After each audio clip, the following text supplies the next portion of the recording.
All right, so wrapping up the notes for today, I did have to do a little short video for this one, only about 5 minutes. But so when we came back and we ended the last video, we saw a different way of actually creating identities, and that was right here, where what I did is I took the original identity, cosine squared plus sine squared equal to 1, and then I took and divided that identity by cosine squared x. And also kind of thinking about that, when you divide a sum by a fraction, you can divide every term by that. So I basically kind of the idea of you multiplied the given identity by 1 over cosine squared x and distributed it to all parts of the identity. Okay, so that was kind of what we did, and what that did is that created a new identity that we also get to use, and so that's this one.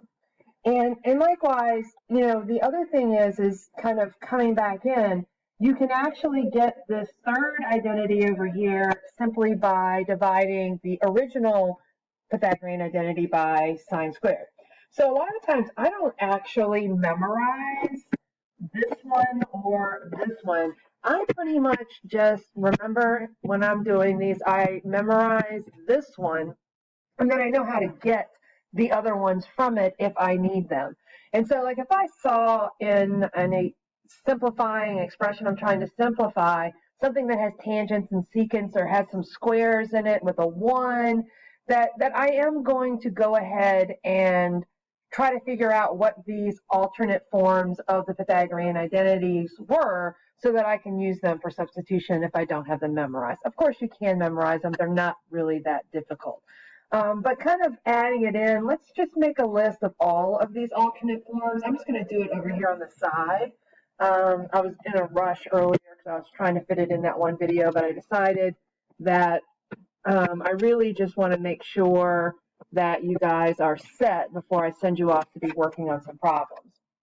So the Pythagorean identities are PIDs, okay, as I'm calling them. The main one, cosine squared x plus sine squared x equals 1. It had 2 alternates, cosine squared x equals 1 minus sine squared x, and sine squared x equals 1 minus cosine squared x. So all of those are going to be equivalent. Now, I hadn't talked about this before, but you also are going to be able to make connections that, you know, between cosine squared, because this is also 1 plus sine x, 1 minus sine x, kind of adding in some algebra identities as well, that when you see this product of a plus b, a minus b in this form, that's also cosine squared. And likewise, this is 1 plus cosine x, 1 minus cosine x there as well. And then each version of the Pythagorean identities, that's our main one.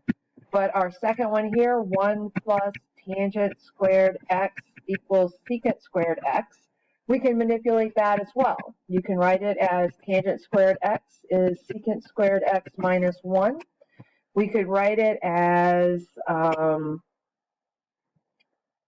secant squared x minus tangent squared x equals 1. I mean, there's infinitely many forms of this. You could write it as tangent squared x minus secant squared x equals -1. So all of these different versions are there.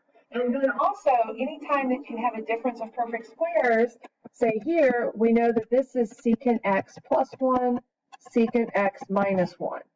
Likewise here, secant squared minus tangent squared would be secant x plus tangent x, secant x minus tangent x. And then this one right here, tangent squared minus secant squared, tangent x plus secant x, tangent x minus secant x. So there are all sorts of different versions of that are there. I'll leave the third one that we have for you to kind of write down as many alternate forms as you can come up with, secant squared x. So I'm just going to go dot, dot, dot, and you can fill in a few different forms of that as well so that you kind of have them in your notes. All right, so now what I want to do is kind of tell you what you're going to do next. Now, we're going to stop here for this set of class notes. And what I would like you to do is, in the video section, you're going to see several examples of this. So right here at the beginning of the videos that I'm working on now, here's part 1, here's part 2. I'm going to insert part 3 in right here. So I just haven't done that yet. I have to finish it first.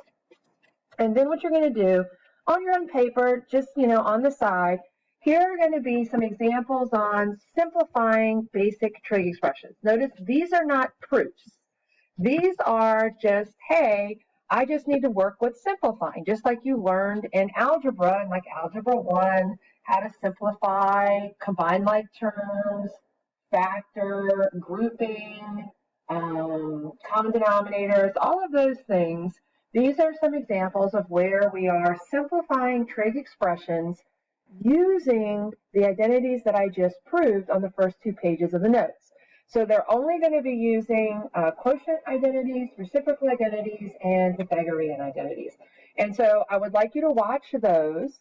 And then what you're going to do to kind of finish this out for some example practice, down here on the worksheet, you're going to do the first page. So that's really only the first 5 problems. And so you're going to use those 4 video examples that are on the video page, and then use that to simplify each of these. Now, these are not proofs. We're not using the X, R, and the Y to do these.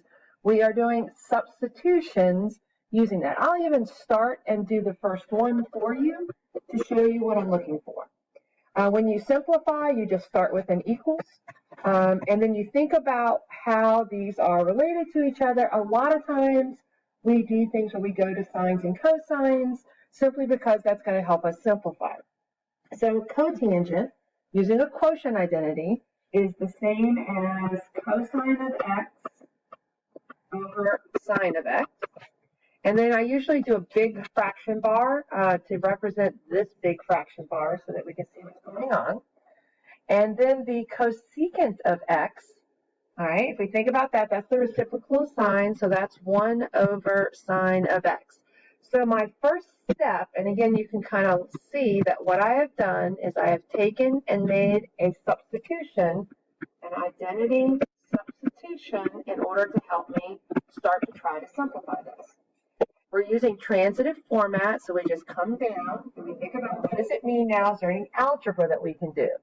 I can, dividing by a fraction is the same as multiplying by the reciprocal. So we'll have cosine of x over sine of x times sine of x over 1 using basic algebra.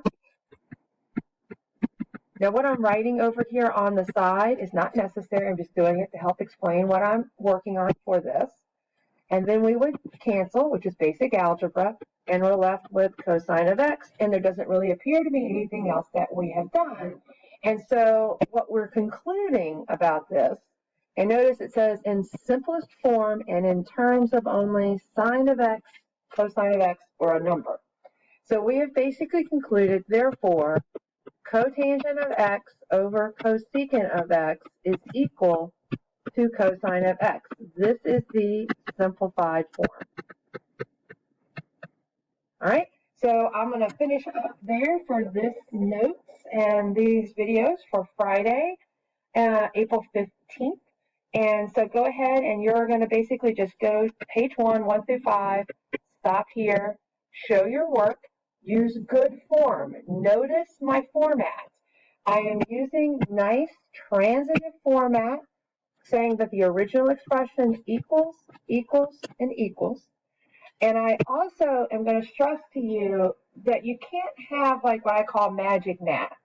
Each step that I have 3 steps, okay?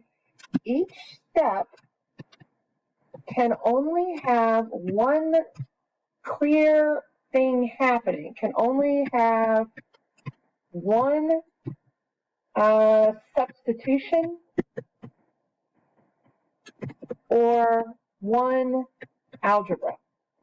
That you have to be able to have it so that the reader can follow what you did. Now, so if I had gone straight from the first one down to here, that is not showing the steps of the simplification. So you have to show the steps. So don't do anything in your mind, okay? The point is to show me what you're doing and what steps that you did so that I can clearly identify what substitutions you made and what algebra that you did. So notice I did do 2 substitutions here. When I say 1 substitution, maybe I should just say have substitution or algebra. You can't do substitution and algebra. Maybe I shouldn't just say 1, because I did 2 substitutions in the first line, but it was very obvious to the reader what substitutions I made, that it's very clear to the person reading that the cotangent changed into the cosine x over sine x, and that the cosecant changed into that you can clearly match parts to parts when you're looking at it. And then going into the next line, I only did algebra. So you don't want to combine a substitution and an algebra at the same time. You want to substitute and then simplify in the next step, okay? And then that way we can all very clearly follow your steps that you're going to have. And, you know, if I look at it, it can be like, what'd you do in that step? And it should only be one or the other, basic algebra or identity. And you also don't want to do like 10 algebra steps in one line. It has to be clear what algebra you have done and showing good work. All right, so watch the little 4 example videos and then come in and complete the through 5 on this. And then you guys have a great weekend. We'll come back in and we'll continue with these identities on Monday.